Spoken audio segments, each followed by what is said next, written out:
ખેરગામથી આ સમયના એક મોટા સમાચાર સામે આવી રહ્યા છે। ખેરગામ વેપારી મંડળ દ્વારા છેલ્લા 6 મહિનાથી ચાલતી આવતી મહિનાના છેલ્લા રવિવારે દુકાનો બંધ રાખવાની પ્રથાને લઈને એક મહત્વની બેઠક યોજાઈ હતી। વેપારીઓમાં ચાલતા આંતરિક અસંતોષ અને અલગ અલગ અભિપ્રાયો વચ્ચે ગઈકાલે તારીખ 24 મેના રોજ રામજી મંદિર પરિસરમાં એક હાઈ વોલ્ટેજ બેઠકનું આયોજન કરવામાં આવ્યું હતું। દક્ષિણ ગુજરાતના ખેરગામથી આવકના સમાચાર સામે આવી રહ્યા છે। ખેરગામ વેપારી મંડળની એક મહત્વની બેઠક યોજાઈ હતી, જેમાં છેલ્લા રવિવારે બજારો બંધ રાખવાના નિર્ણયને લઈને મોટો ફેસલો કરવામાં આવ્યો છે। છેલ્લા 6 મહિનાથી ચાલી આવતી આ પ્રથા પર કેટલાક વેપારીઓના અસંતોષ બાદ ગઈકાલે એટલે કે 24 મે 2026ના રોજ રામજી મંદિર પરિસરમાં એક ખાસ બેઠક બોલાવવામાં આવી હતી। આ બેઠક દરમિયાન વેપારીઓએ ખુલ્લા મનથી પોતાના મંતવ્યો રજૂ કર્યા હતા। બજાર બંધ રાખવા માટે અલગ અલગ અભિપ્રાયો સામે આવ્યા, જેમાં કેટલાક વેપારીઓએ શનિવારે દુકાન બંધ રાખવાનો વિકલ્પ આપ્યો, તો વળી કેટલાક વેપારીઓએ અમાસ અને પૂનમના દિવસે દુકાનો બંધ રાખવાની રજૂઆત કરી હતી। આ ચર્ચા દરમિયાન થોડો ગરમાગરમમાં માહોલ અને વિરોધ પણ જોવા મળ્યો હતો, પરંતુ અંતે માહોલ શાંત પડતા સર્વસંમતિ માટે વેપારી મંડળ દ્વારા હાથ ઊંચા કરાવીને લોકશાહી ઢબે મતદાન કરવામાં આવ્યું હતું, જેમાં મહિનાના છેલ્લા રવિવારે દુકાનો બંધ રાખવાના સમર્થનમાં સૌથી વધુ મત મળ્યા હતા, જેને પગલે વેપારી મંડળના પ્રમુખ અમૃતભાઈ પટેલ, ઉપપ્રમુખ કમલેશભાઈ ખત્રી અને પંકજ મોદી સહિતના સંગઠને અગાઉનો નિર્ણય યથાવત રાખવાની જાહેરાત કરી છે। મહિનાના છેલ્લા રવિવારે માત્ર શાકભાજી અને મેડિકલ સ્ટોર સિવાયની તમામ અન્ય દુકાનો સંપૂર્ણપણે બંધ રહેશે। વેપારી મંડળે તમામ વેપારીઓને આ નિર્ણયનું ચુસ્તપણે પાલન કરી સંગઠનને સહકાર આપવા અપીલ કરી છે। સાથે જ સ્પષ્ટતા કરવામાં આવી છે કે જો કોઈ વેપારી દુકાન ખુલ્લી રાખશે તો વેપારી મંડળ તેમની સાથે ચર્ચા કરી સમજાવશે અને સંગઠનની એકતા જળવાઈ રહે તેવા પ્રયાસો કરશે। આ બેઠકમાં મંત્રી મુકેશભાઈ ભાનુશાળી, દિલીપભાઈ ચંદ્ર અને કોષાધ્યક્ષ વેરુભાઈ સહિતના હોદ્દેદારો અને મોટી સંખ્યામાં સ્થાનિક વેપારીઓ ઉપસ્થિત રહ્યા હતા।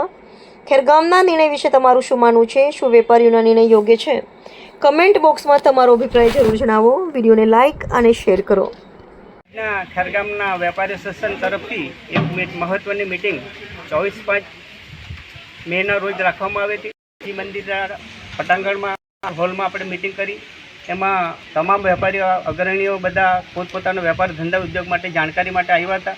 અમારા ઘણા વર્ષોના પ્રશ્નના સવાલમાં અમાસ પૂનમ વેપાર બંધ કરવાનો એ બધો નિયમ ચાલતા હતા।